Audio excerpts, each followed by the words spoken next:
پیارے بچوں، آج میں آپ کو کہانی سناتی ہوں ایک کسان اور اس کے 3 بیٹوں کی۔ ایک کسان کے 3 بیٹے تھے اور تینوں ہی بہت شرارتی اور ہر وقت کھیلنے والے۔ کسان سارا دن کھیتوں میں کام کرتا، لیکن اس کے بچے کوئی کام نہ کرتے اور اس کی کوئی مدد نہ کرتے۔ 3 بیٹے ہونے کے باوجود کسان سارا دن اکیلا کھیتوں میں کام کرتا۔ اپنے بیٹوں کو کہنے کے باوجود بھی اس کے بچے اس کی مدد نہ کرتے، جس کی وجہ سے کسان بہت پریشان رہتا تھا۔ آخرکار ایک دن کسان بیمار پڑ گیا۔ کسان کے بیمار پڑتے ہی اس کے گھر میں فاقے پڑنے لگے، کیونکہ کوئی محنت کرنے والا نہیں تھا۔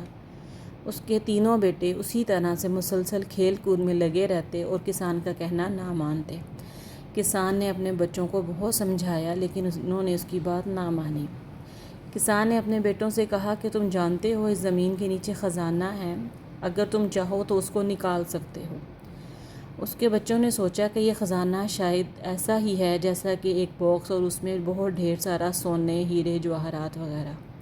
اس سوچ سے ان کے اندر بہت خوشی بھر گئی اور انہوں نے سوچا کہ اس خزانے کو نکالیں گے۔ اس کے لیے انہوں نے زمین کو کھودنا شروع کر دیا اور خوب زمین کو کھودا تاکہ خزانہ نکال سکے، لیکن وہاں تو کوئی خزانہ نہیں تھا۔ زمین کو یوں دیکھ کے کہ اس میں کوئی خزانہ نہیں، ان کو کافی مایوسی ہوئی، لیکن انہوں نے اپنے باپ کو جب یہ بتایا کہ اس میں تو کوئی بھی خزانہ نہیں ہے، تو ان کے باپ نے کہا کہ آپ ایسا کرو، اب زمین کے اندر ڈھیروں بیج بو دو، جس کی وجہ سے خوب خزانہ نکلے گا۔